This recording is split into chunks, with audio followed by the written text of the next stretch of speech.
I was a cashier fired for missing money until security footage showed the manager did it, but by then, I'd already decided that wasn't nearly enough justice for what they'd taken from me. The fluorescent lights hummed overhead as I stood in the cramped office behind the customer service desk, watching District Manager Patricia Wells flip through the cash audit report with the clinical precision of someone who'd done this dance 100 times before. Her manicured fingers traced the numbers while store manager Rick Hartley leaned against the wall, arms crossed, wearing that smug expression I'd grown to despise over the past 6 months. The register shortage was exactly $347, the same amount that had been disappearing in small increments over the past 3 weeks. Always from my register, always on my shifts. Patricia's eyes met mine with the kind of manufactured concern that corporate executives practice in mirrors. She explained the situation as if I were a child who'd been caught stealing cookies, her voice carrying that particular blend of disappointment and inevitability that made my stomach clench. The evidence was clear, she said. The pattern was undeniable. The decision had already been made. Hartley stepped forward, his polyester tie askew, and gestured toward the papers spread across the desk. His movements were theatrical, almost rehearsed, as he pointed to highlighted sections of the audit trail. Each gesture felt like a nail being driven into my coffin. I wanted to speak, to defend myself, to explain that I'd been the one reporting the discrepancies, that I'd been the one asking for additional security measures, that I'd been the one staying late to help recount the tills. But the words stuck in my throat like concrete. Instead, I watched Patricia pull out a termination letter, already typed, already signed, already dated for today. She slid it across the desk with the efficiency of someone who'd performed this ritual countless times before. Hartley's face betrayed nothing as he explained the next steps. Company policy, final paycheck, return of all company property. The words washed over me like white noise as I stared at the letter, my name printed in official letterhead font, my career at Morrison's Grocery reduced to a single page of corporate legalese. The security escort arrived right on schedule. 2 officers in cheap blazers who treated me like a common criminal as they walked me through the store I'd served faithfully for 3 years. Every customer, every coworker, every person who'd ever seen me badge in each morning watched as I was marched past the checkout lanes toward the exit. The automatic doors opened with their familiar pneumatic hiss, and I stepped into the parking lot with nothing but a cardboard box containing my coffee mug, a small cactus, and a photo of my sister's kids. That was Tuesday. Wednesday, I filed for unemployment. The claims representative, a tired woman with graying hair and fingernails bitten to the quick, processed my paperwork with the mechanical efficiency of someone who'd heard every sob story in the book. She didn't look up when she stamped my forms. Thursday, I applied for jobs online. Every retail position, every customer service role, every entry-level opportunity I could find. The automated response emails began arriving within hours, each one a polite variation of the same message. Thank you for your interest, but we've decided to pursue other candidates. Friday, I started wondering if Hartley had already begun making calls. The weekend dissolved into a blur of cheap coffee and job search websites. I'd wake up at dawn, my body still programmed for opening shifts, and spend the day crafting cover letters and filling out applications. By Sunday night, I'd submitted 47 applications and received 31 rejections. Monday morning, I drove to Morrison's to shop for groceries, a strange reversal that felt like visiting a house you'd been evicted from. The store looked different from the customer's perspective. Smaller, more cramped. The lighting that had once felt merely inadequate now seemed genuinely oppressive. I was standing in the produce section, examining apples I couldn't afford, when I saw him, Hartley, moving through the store with the self-important stride of someone who believed his own hype. He spotted me from across the citrus display, and his face shifted through several expressions before settling on something that might have been concern if it hadn't been so obviously calculated. He approached with the kind of cautious friendliness reserved for former employees who might cause a scene. His hands moved as he spoke, gesturing toward the store, toward me, toward the checkout lanes where I'd once worked.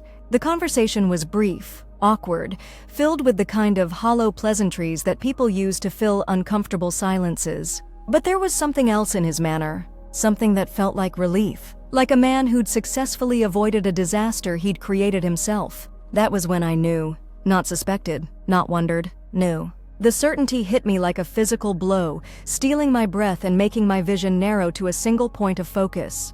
I managed to nod at whatever he was saying, managed to maintain the facade of polite conversation, but inside, something cold and methodical had awakened. I finished my shopping in a daze, moving through the store like a ghost, seeing everything with new eyes.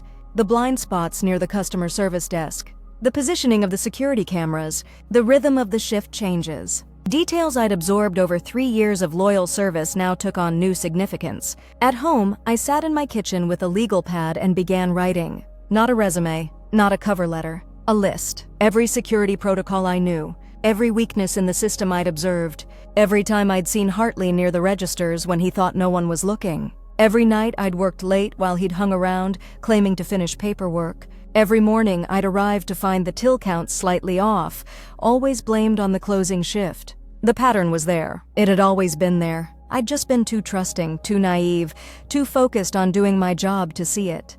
But now I saw everything. Tuesday, I called Morrison's corporate security department. The woman who answered had the bored efficiency of someone who fielded complaints about shoplifters and fake coupons. She listened to my explanation with the patience of someone who'd heard every conspiracy theory about unfair termination. She took my information. She said she'd look into it. She thanked me for my concern. Wednesday, I called again. Different person. Same response. Thursday, I realized I was going about this all wrong. I needed proof. Real proof. The kind of evidence that couldn't be dismissed or explained away. And I knew exactly where to find it. Morrison's kept their security footage for 30 days before recycling the digital storage. I'd been fired exactly 10 days ago, which meant there were still 20 days of footage available. Footage that would show exactly what happened during those late-night till discrepancies. The problem was access. I was no longer an employee. I had no legitimate reason to be in the building after hours. And the security system was more sophisticated than most people realized. But I'd helped install it. 2 years ago, when corporate had mandated the camera upgrade, I'd volunteered to work with the installation team. I'd learned the system inside and out, had memorized the blind spots, had watched them program the access codes and digital locks, knowledge they'd never thought to revoke. The plan formed slowly, methodically, like frost spreading across a window. I would need to time it perfectly. I would need to be invisible. I would need to be patient. Friday night, I began surveillance. I parked across the street from Morrison's at closing time and watched. The night shift ended at 11. Security walked through at 11:30. The cleaning crew arrived at midnight and left by 2. The building sat empty from 2 until 6 when the opening shift arrived. Saturday night, I watched again. Same routine. Same timing. Same 4-hour window of opportunity. Sunday, I studied the building's exterior. The loading dock. The service entrance. The employee parking lot. The sight lines from the street. Every angle, every approach, every potential complication. Monday, I spent 12 hours in the public library researching everything I could about digital security systems, video file formats, and evidence preservation. I learned about metadata, timestamps, and chain of custody. I learned about legal admissibility and documentation requirements. Tuesday, I made my move. At 2:30 a.m., I slipped through the service entrance using the code I'd memorized 2 years earlier. The building was tomb quiet, filled with the subtle sounds of sleeping machinery and circulation systems. Emergency lighting cast long shadows across the empty aisles. I moved through the store like a ghost, my sneakers silent on the polished floors. The security office was located behind the customer service desk, accessible through a door marked "Authorized Personnel Only." A door I'd walked through hundreds of times. The security computer was password protected, but I remembered watching the installation technician enter the administrative codes. My fingers moved across the keyboard with muscle memory, navigating through menus I'd seen demonstrated during training sessions. The footage archives were organized by date and camera location. I found the files I needed. 3 weeks of overnight recordings from the cameras covering the checkout lanes and customer service desk. The same 3 weeks when the money had started disappearing. What I saw in those recordings made my blood run cold. Night after night, Hartley appeared on camera after the store had closed. He would disable the alarm system, enter through the service entrance, and head straight to the checkout lanes. His movements were practiced, efficient, like someone who'd done this many times before. He would open the registers using his manager's override code, remove small amounts of cash, and carefully rearrange the bills to make the theft less noticeable. Then he would access the computer system and adjust the till counts, creating discrepancies that would be discovered the next morning. On my shifts, The footage showed him working with the methodical precision of someone who'd planned this for months. He knew exactly which cameras to avoid, exactly which angles would hide his actions, exactly how to make it look like an employee error rather than systematic theft. But what made my hands shake as I watched was the final recording. The night before my termination, Hartley had accessed the system one last time, not to steal money but to adjust the audit trail, to ensure that the pattern of discrepancies would point unmistakably to me. He'd framed me, deliberately, systematically, perfectly. I copied the files to an encrypted drive, documented the timestamps, and prepared to leave. But as I reached for the door, I stopped. This wasn't enough. The footage proved his guilt, but it wouldn't undo the damage he'd done to my reputation, my career, my life. It wouldn't account for the sleepless nights, the financial stress, the humiliation of being marched out of the store like a criminal. Justice required more than exposure. It required consequences. I spent the next hour studying the security system more carefully. The cameras weren't just recording devices. They were part of a comprehensive network that monitored every aspect of the store's operations. Inventory management, sales tracking, employee scheduling, financial reporting. Everything ran through the same central system. The same system that Hartley had been using to cover his tracks. The same system that could be turned against him. I began with the inventory records. For months, I'd noticed discrepancies in the stock counts that never quite added up. Small shortages that were blamed on shoplifting or clerical errors. Now I understood the real cause. The security footage showed Hartley accessing the storage areas after hours, removing high-value items, and adjusting the inventory records to hide the theft. Electronics, expensive cosmetics, premium alcohol, items that could be easily resold without arousing suspicion. He'd been stealing from Morrison's for over a year. The missing cash from the registers was just the tip of the iceberg, but the beauty of the system was its interconnectedness. Every transaction, every adjustment, every access left a digital fingerprint. And I had access to all of it. I spent the rest of the night documenting everything. The cash theft, the inventory manipulation, the falsified records, the systematic cover-up. By dawn, I had assembled a comprehensive case that would destroy Hartley's career and send him to prison. But I still wasn't satisfied. He'd chosen to destroy me personally, to make me the fall guy for his crimes, to watch me suffer while he continued living his comfortable life. That deserved a personal response. Over the next week, I studied Hartley's patterns, his routines, his weaknesses, his secrets. He was married to a woman named Carol who worked as an elementary school teacher. They lived in a modest suburban house with a carefully maintained lawn and a golden retriever named Max. They attended St. Catherine's Catholic Church every Sunday morning, sitting in the third pew from the front. Carol believed her husband was an honest man, a hard-working manager who'd earned his position through dedication and integrity.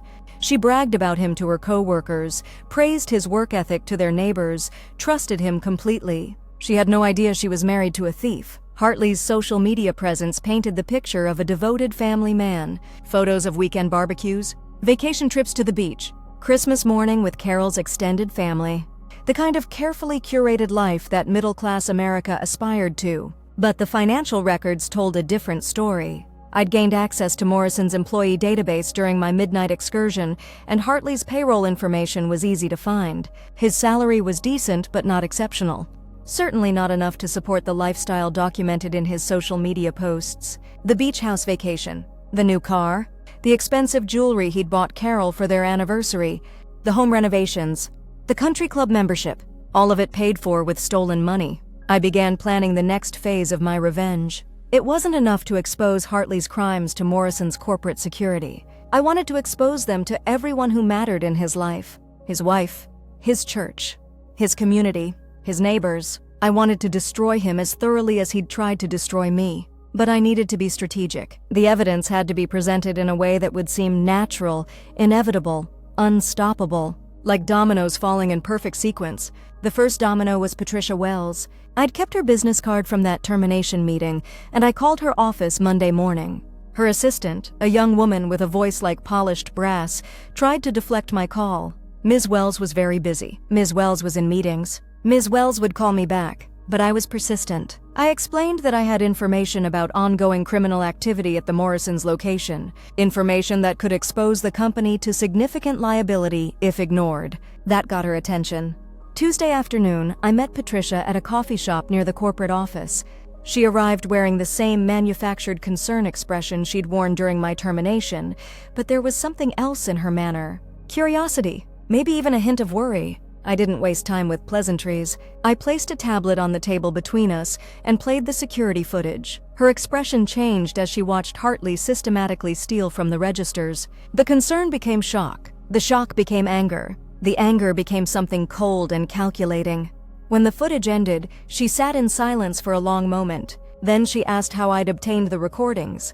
I explained that I'd been researching my wrongful termination claim and had discovered evidence of the real perpetrator's identity. I suggested that Morrisons might want to conduct their own investigation before law enforcement became involved. She took the flash drive I offered and promised to look into the matter immediately. Wednesday morning, I received a call from Morrison's Human Resources Department. A woman with a voice like warm honey explained that the company had discovered new information relevant to my termination. They were prepared to offer full reinstatement, back pay, and a settlement for the wrongful termination. I thanked her for the offer but explained that I'd already found other employment.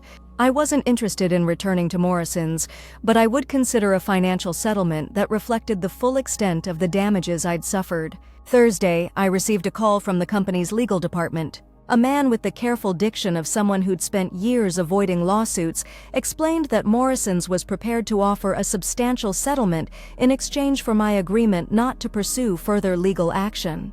The number he mentioned was larger than my annual salary had been. I told him I'd consider it. Friday morning, I drove past Morrison's on my way to the grocery store.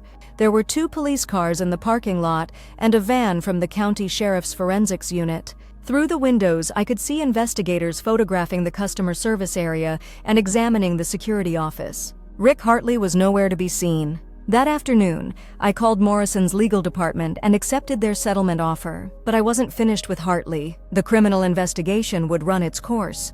He would be arrested, prosecuted, and probably convicted.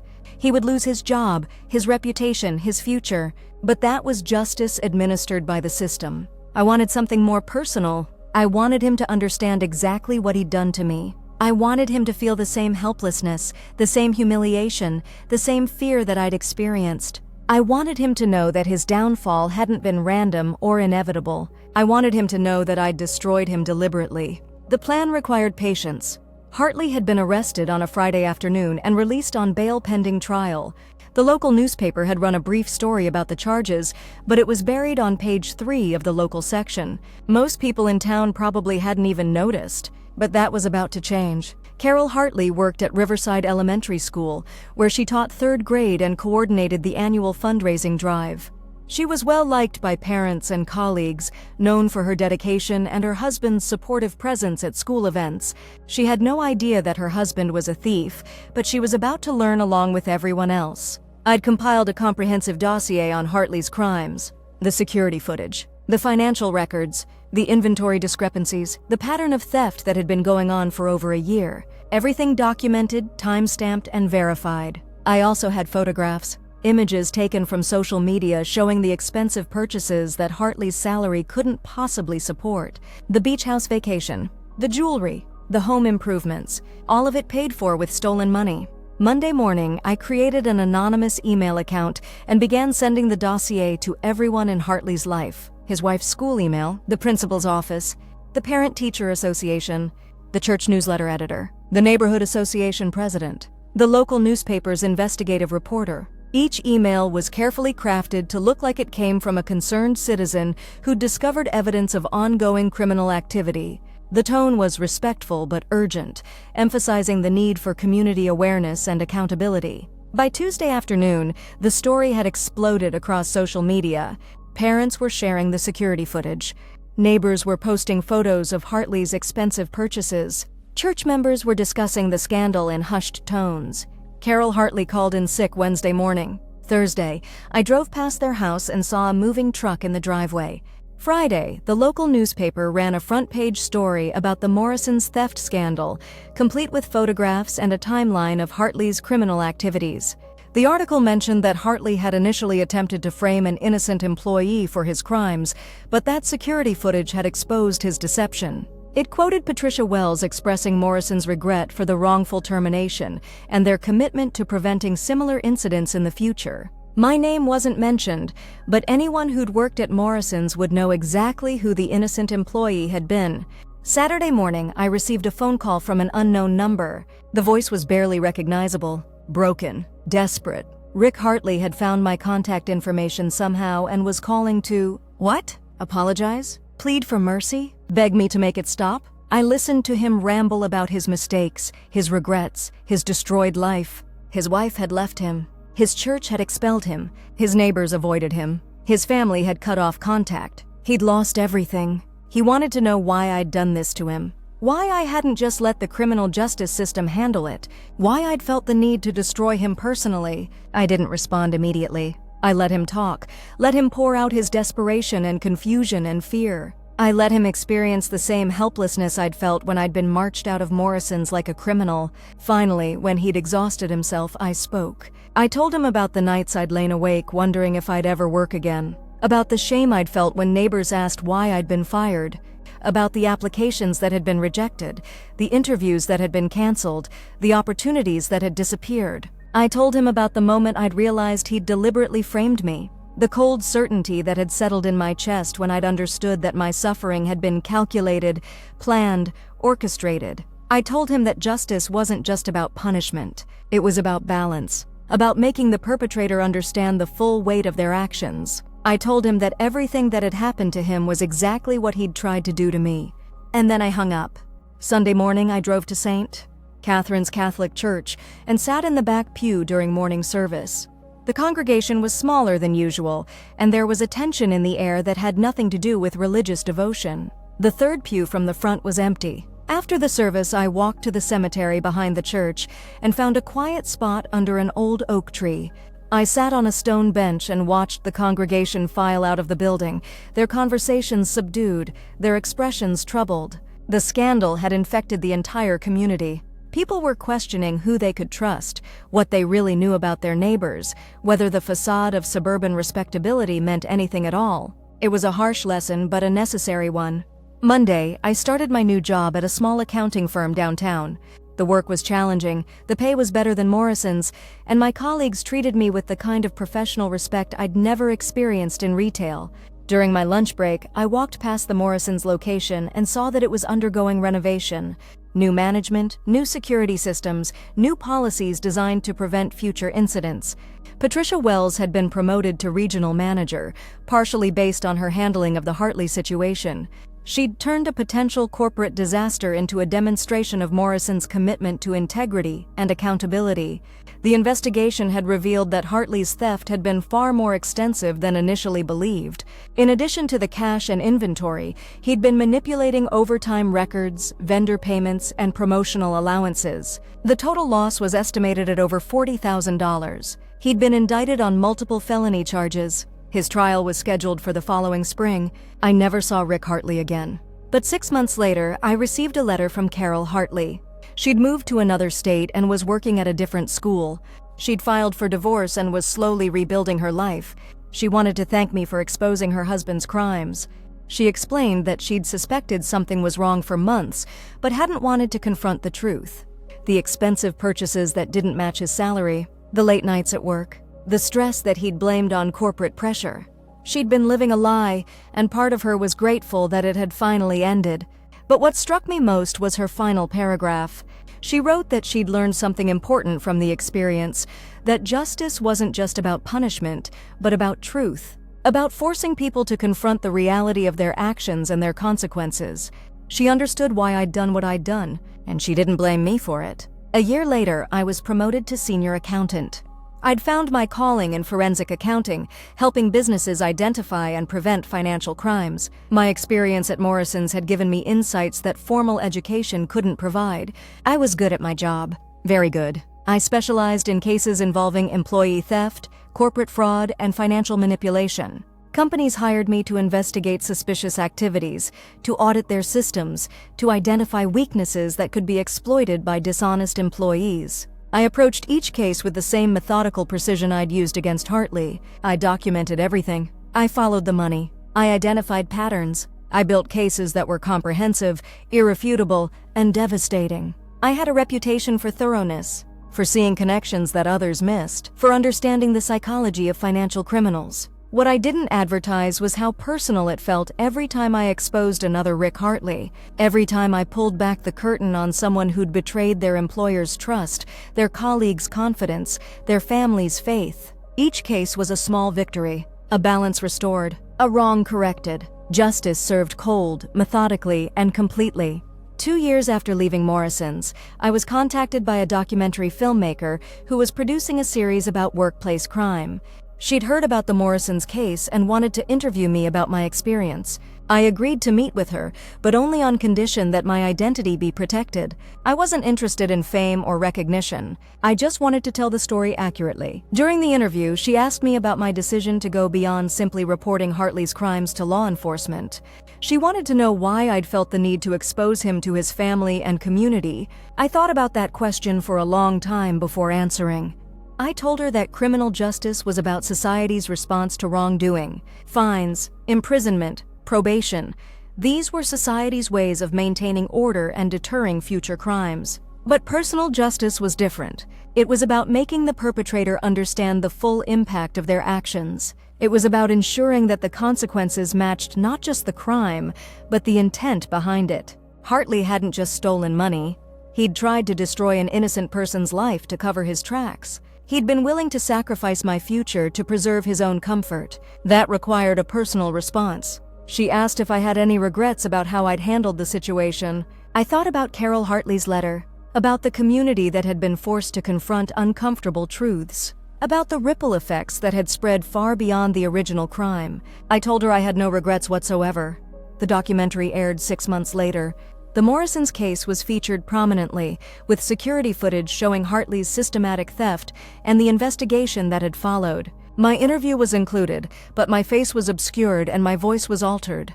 The episode was titled The Perfect Frame. It won several awards and was viewed by millions of people. But the recognition that mattered most to me came from an unexpected source. A few days after the documentary aired, I received an email from a woman named Jennifer Martinez.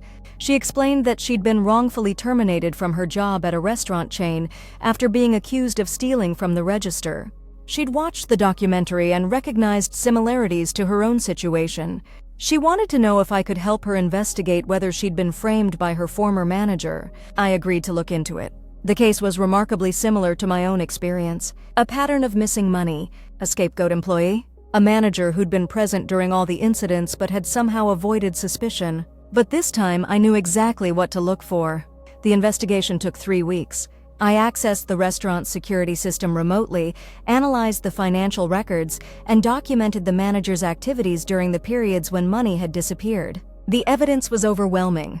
The manager had been stealing from the register for months and had chosen Jennifer as his fall guy when the theft was discovered. I provided the evidence to the restaurant's corporate security department and to the local police. The manager was arrested within days. Jennifer was offered reinstatement and a settlement for wrongful termination. She declined the job offer but accepted the financial compensation. But more importantly, she sent me a thank you note that reminded me why I'd chosen this path. She wrote that she'd spent months wondering if she was crazy, if she'd somehow made a mistake that she couldn't remember. The accusation had made her question her own memory, her own integrity. Learning the truth had given her back her sense of self. That was worth more than any amount of money. Over the next several years, I helped investigate dozens of similar cases. Employees who'd been framed by supervisors, managers who'd been scapegoated by executives, honest workers who'd been sacrificed to protect corporate interests. Each case followed the same pattern. A crime was committed. An innocent person was blamed. The real perpetrator escaped accountability. And in each case, I helped restore the balance. I never took payment for these investigations. I had a successful career and didn't need the money. But I needed the satisfaction of knowing that justice had been served. The reputation of my unofficial work spread through networks of employment lawyers, wrongful termination advocates, and worker rights organizations. People who'd been framed or falsely accused would find their way to me, often through chains of referrals that stretched across the country. I helped a bank teller who'd been fired for a missing deposit that had actually been stolen by her branch manager. I exposed a retail supervisor who'd been blaming inventory shrinkage on his employees while systematically stealing merchandise. I identified a restaurant owner who'd been skimming from tips and framing servers for the shortfall. Each case was different in its details but identical in its essence. Someone in a position of power had committed a crime and chosen to destroy an innocent person rather than face the consequences. That pattern never stopped making me angry, but it also never stopped satisfying me when I brought it to light. The beauty of my approach was its precision. I didn't rely on hunches or theories.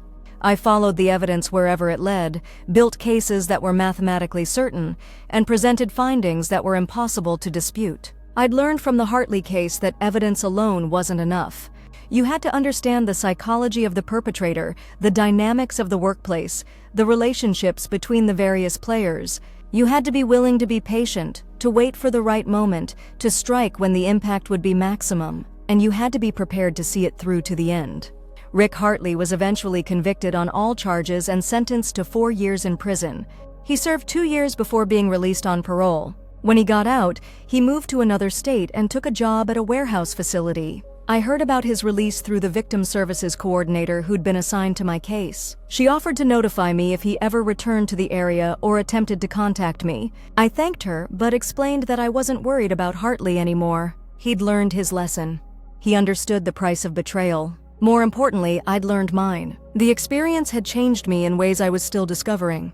I'd become more observant, more analytical, more attuned to the subtle dynamics of power and deception. I'd developed an instinct for recognizing when someone was hiding something, when a story didn't add up, when the official version of events was incomplete. But I'd also become more patient, more strategic, more willing to wait for the perfect moment to act. I'd learned that the most satisfying revenge was the kind that felt inevitable in hindsight, when the perpetrator's downfall seemed like a natural consequence of their own actions rather than the result of external intervention. The kind of revenge that left them wondering if they'd destroyed themselves. 10 years after leaving Morrison's, I was offered a position as head of forensic accounting for a major consulting firm. The job would have meant more money, more prestige, more opportunities to work on high-profile cases. I turned it down. I preferred my current position. It gave me the flexibility to pursue my unofficial investigations, to help people who'd been wronged by their employers, to restore balance to situations where justice had been perverted. I preferred to work in the shadows, to be the ghost in the machine who exposed the truth and then disappeared. I preferred to be the person that people like Rick Hartley learned to fear. On the 10th anniversary of my termination from Morrison's, I drove past the store one last time. It had been renovated again, updated with modern fixtures and expanded product lines.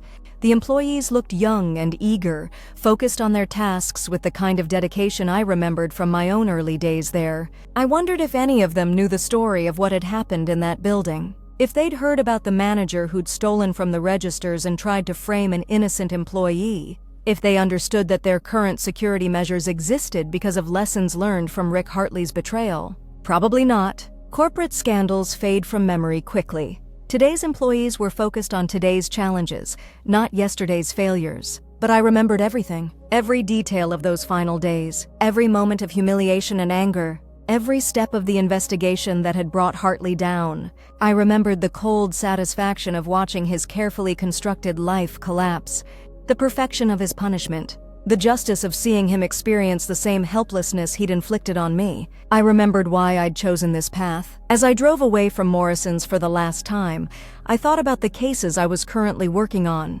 The restaurant manager who was stealing from employee tip pools, the retail supervisor who was selling stolen merchandise online, the bank executive who was embezzling funds and blaming it on clerical errors. Each case was another Rick Hartley. Another person who decided that their comfort was more important than someone else's livelihood. Another betrayal that needed to be exposed. Another opportunity to restore balance. Another chance to serve justice cold, methodically, and completely. I pulled out my phone and dialed Jennifer Martinez's number. She'd become my unofficial partner in these investigations, helping me research cases and coordinate evidence. She understood the work because she'd experienced the injustice herself. She answered on the second ring. Without preamble, I told her about the restaurant manager case, the evidence I'd gathered, the timeline for exposing him, the strategy for ensuring that the consequences would be comprehensive and permanent.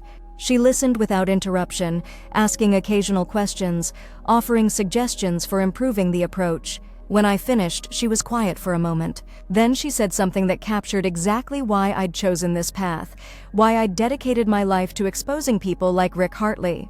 She said that what we did mattered, that every person we helped, every truth we exposed, every balance we restored made the world a little more just.